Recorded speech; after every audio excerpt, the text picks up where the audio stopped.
الحمد لله الذي خلق الخلائق بإرادته ودح الأرض بمشيته واستوى على العرش بقوته ليس له بديل ولا عديل ولا شارك ولا مشارك ونشهد أن لا إله إلا الله وحده لا شريك له ونشهد أن سيدنا وسندنا وأولانا ومولانا محمدا عبده ورسوله صلى الله عليه وعلى آله وأصحابه وبارك وسلم تسليما كثيرا كثيرا أما بعد فأعوذ بالله من الشيطان الرجيم بسم الله الرحمن الرحيم وقل للمؤمنين يغضوا من أبصارهم ويحفظوا فروجهم وقل للمؤمنات يغضضن من أبصارهن ويحفظن فروجهن وقال تعالى قد أفلح المؤمنون والذين هم لفروجهم حافظون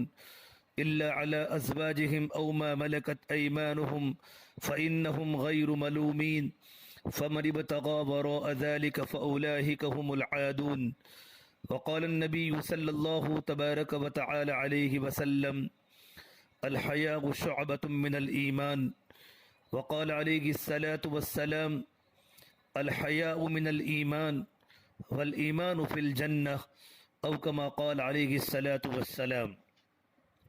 میرے محترم پیارے بھائیوں، آج جو دنیا کے حالات چل رہے ہیں، ان حالات میں بڑے غور و فکر کرنے کی ضرورت ہے، محنت کرنے کی بھی ضرورت ہے، سمجھنے کی بھی ضرورت ہے، اللہ کے سامنے رونے کی ضرورت ہے، اولاد پر برابر چوکنا ہو کر اولاد پر نظر رکھنے کی ضرورت ہے۔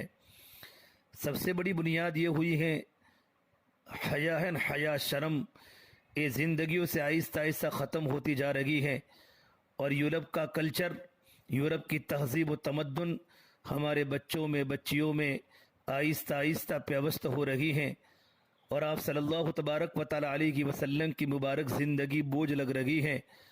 غیروں کی زندگی، یہود و نصارہ کا کلچر ہماری سوسائٹی میں، ہمارے معاشرے میں گھس چکا ہے۔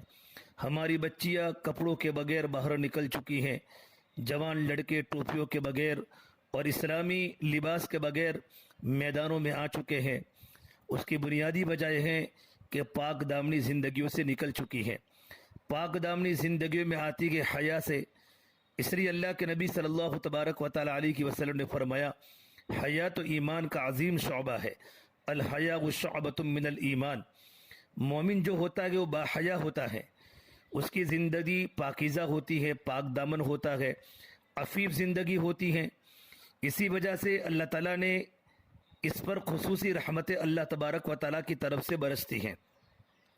گویا نبی اکرم صلی اللہ تبارک و تعالی علیہ وسلم نے حیا کی اتنی تعلیم دی کہ اسے ایمان کا شعبہ قرار دے دیا۔ سیدہ عائشہ صدیقہ رضی اللہ تعالیٰ فرماتی ہیں کہ میں جب کبھی آپ صلی اللہ تبارک و تعالی علیہ وسلم کی مبارک آنکھوں کو دیکھتی تھی تو مجھے میرے سرکار کی آنکھوں میں وہ حیا نظر آتی تھی جو مدینہ کی کنواری لڑکیوں کی آنکھوں میں بھی نہیں ہوا کرتی تھی۔ حدیث پاک میں ہے لا ایمان لمن لا غیرت غیرت له، اس انسان کا ایمان کی نہیں جس کے اندر غیرت نہیں۔ گویا مومن جو ہوتا ہے وہ غیور ہوتا ہے، دیوس نہیں ہوتا۔ غیور کا مطلب کیا ہے؟ غیور کا مطلب یہ ہے وہ بے حیائی اور فحش کاموں سے دور رہتا ہے۔ ایسا انسان گناہوں سے پاک ایسی زندگی گزارتا ہے کہ غیرت اس کا اوڑھنا بچھونا بن جاتی ہے۔ چنانچہ حدیث پاک میں ہے الغیرۃ من الایمان، کہ غیرت تو ایمان کا حصہ ہے۔ نبی کریم صلی اللہ تبارک و تعالی علیہ وسلم نے فرمایا انا اغیر ولد آدم، کہ آدم علیہ السلام کی جتنی بھی اولاد ہیں میں ان میں سب سے زیادہ غیرت مند ہوں، واللہ اغیر منی، اور اللہ تبارک و تعالی مجھ سے بھی زیادہ غیرت والے ہیں۔ اسی لیے اللہ تبارک و تعالیٰ کی صفت غیور ہے، تو اللہ تبارک و تعالیٰ غیرت والی زندگی کو ہی پسند فرماتے ہیں۔ اس چیز کو شریعت نے پسند کیا کہ انسان پاک دامنی کی زندگی گزارے اور اخلاقی گناہوں سے بچے، بد اخلاقی زندگیوں میں نہ آوے۔ اسلام نے عفت و پاک دامنی کا ایسا سبق دیا کہ دنیا کے کسی مذہب نے ایسا سبق نہیں دیا۔ اللہ تعالیٰ فرماتے قل للمؤمنین یغضوا من ابصارہم، نبی جی آپ ایمان والوں سے کہہ دیجئے کہ وہ اپنی نگاہوں کو نیچا رکھے۔ شریعت اسلامی کا یہ حسن ہے کہ مرد کو اپنی جگہ تعلیم دی، عورت کو اپنی جگہ تعلیم دی تاکہ وہ دونوں گناہوں سے بچ سکے۔ عورت سے کہا کہ تم پردہ کرو، کسی شرعی ضرورت کے بغیر اپنے گھر سے نہ نکلو، اور اگر نکلنا بھی پڑے تو اپنے جسم کو پردے میں چھپاؤ۔ نیز حکم دیا تم راستوں کے درمیان میں چلنے کی بجائے کناروں پر چلو، تمہارا چلنا بھی اس انداز کا ہو کہ کوئی یہ نہ پہچان سکے کہ تمہاری جوانی کی عمر ہے یا تمہارے بڑھاپے کی عمر ہے۔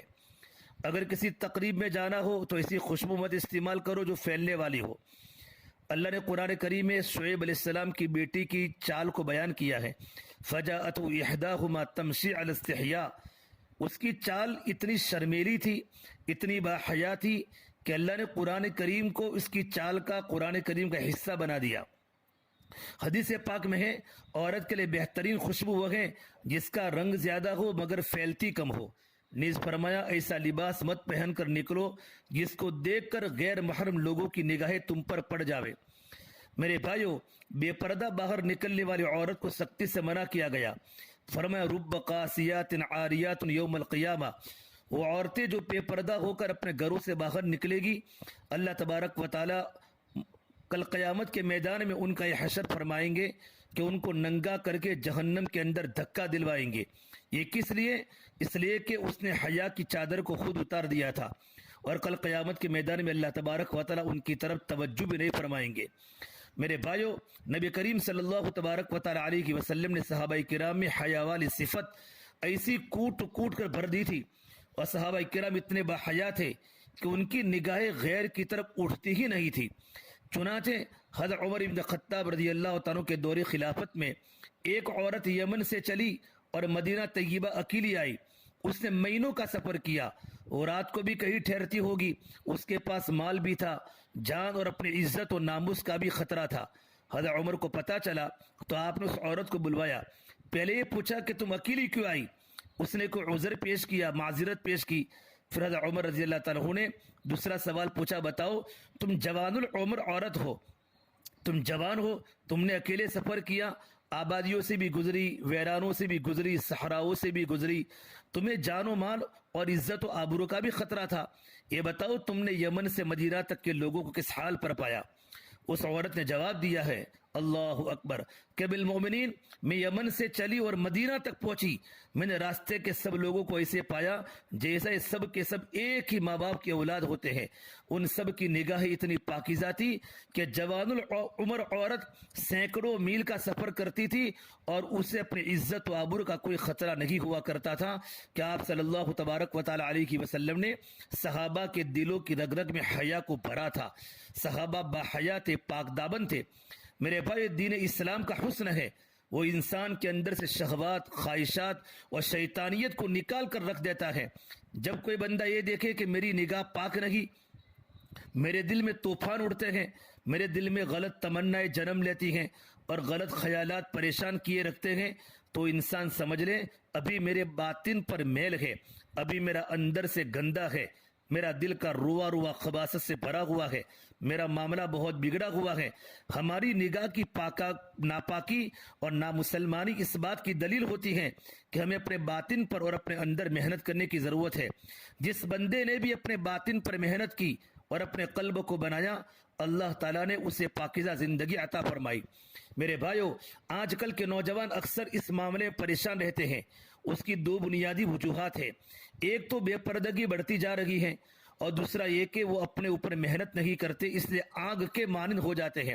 حضرت مولانا تھانوی علیہ الرحمٰن نے لکھا ہے، عام آدمی کا نفس ایسے ہوتا ہے جیسے ماچس کی تیلی دیا سلائی ہوتی ہے، ماچس کی دیا سلائی، آگ اس میں پہلے ہی بھری ہوتی ہے، فقط رگڑ لگنے کی دیر ہوتی ہے، رگڑ لگی اور آگ جلی۔ آج کل ہمارے نفوس کا حال ایسا ہی ہے، خباثت اور ظلمت اور تاریکی پہلے ہی بھری ہوتی ہے، بس گناہ کا موقع ملا اور انسان کے اندر سے وہ شیطانیت، خباثت ظاہر ہو گئی۔ یہ چیز ہمارے لیے خطرے کی علامت ہے، اس لیے میرے بھائیوں، میرے جوانوں، ہمیں اپنے اوپر محنت کرنی ہے تاکہ ہماری نگاہ کی نامسلمانی دور ہو جائے، ہماری نگاہ پاک دامن بن جائے۔ میں ایک سچی بات عرض کروں، آج کل ہماری نگاہیں شکاری کتوں کی طرح دوسروں پر پڑ رہی ہوتی ہیں، بھیڑیوں کی طرح، جدھر بھی نگاہیں اڑتی ہیں ہوس بھری ہوتی ہیں۔